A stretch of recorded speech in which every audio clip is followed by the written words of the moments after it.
Pourquoi le pervers narcissique choisit souvent des personnes fortes et intelligentes dans une relation amoureuse? Ce phénomène peut sembler paradoxal. Pourquoi un narcissique qui cherche principalement à se valoriser serait attiré par une personne qui en apparence semble plus forte qu'il ne l'est? Nous allons démystifier cette dynamique et comprendre les mécanismes qui se cachent derrière cette attraction.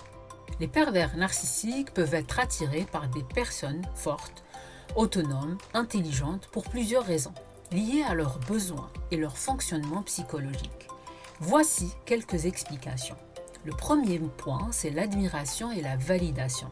Les personnes intelligentes ou fortes ont souvent une grande capacité à réussir dans leur vie personnelle et professionnelle.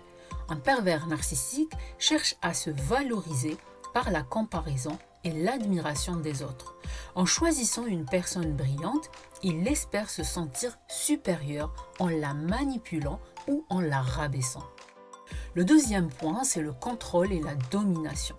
Paradoxalement, les personnes intelligentes peuvent représenter un défi pour un pervers narcissique.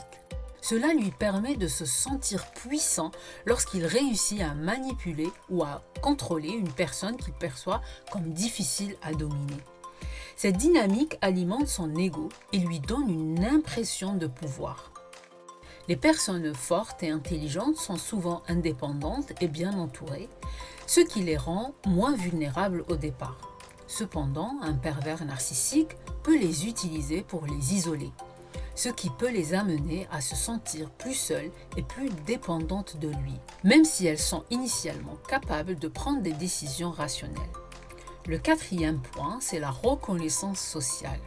Être avec une personne intellectuellement forte ou influente permet également au pervers narcissique de se donner une image positive aux yeux des autres, ce qui nourrit son besoin d'admiration et de statut.